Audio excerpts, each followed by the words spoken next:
Scène de liesse, parlons d'abord de ce qui s'est passé effectivement dans la soirée, avec des incidents mais plutôt contenus, y compris à Marseille. Vous dites quoi ce matin? Chapeau, les supporters et les forces de l'ordre? J'ai écouté attentivement les journalistes présents sur les lieux, tant sur le Vieux-Port que sur les Champs-Élysées. J'aurais dû compter le nombre de fois qu'a été employé le mot « bon enfant ». Alors ce matin, on sait qu'il y a eu des caillassages de policiers dans une ambiance bon enfant. Il y a eu du matériel ou du mobilier urbain, qui a été saccagé ou incendié de manière bon enfant. Il y a eu des émeutes bon enfant, des magasins pillés dans une ambiance bon enfant. On a essayé de nous faire croire que tout se passait bien. Or, ce matin, on sait qu'il y a eu 280 interpellations, En effet. donc 240 mises en garde à vue.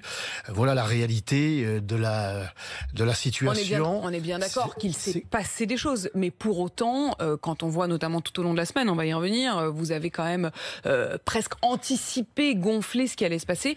Concrètement, il y a eu effectivement des incidents, il y a eu des interpellations, mais pas tellement plus qu'à la suite d'un certain nombre de matchs parfaitement de l'équipe de France, ou même d'un 14 juillet, je dirais presque Madame de Malherbe, c'est quand même assez extravagant, permettez-moi de vous le dire, de considérer que de véritables émeutes sont aujourd'hui, ma foi, pas si importantes que ça rentrerait presque dans les mœurs. Moi, je ne m'y habitue pas.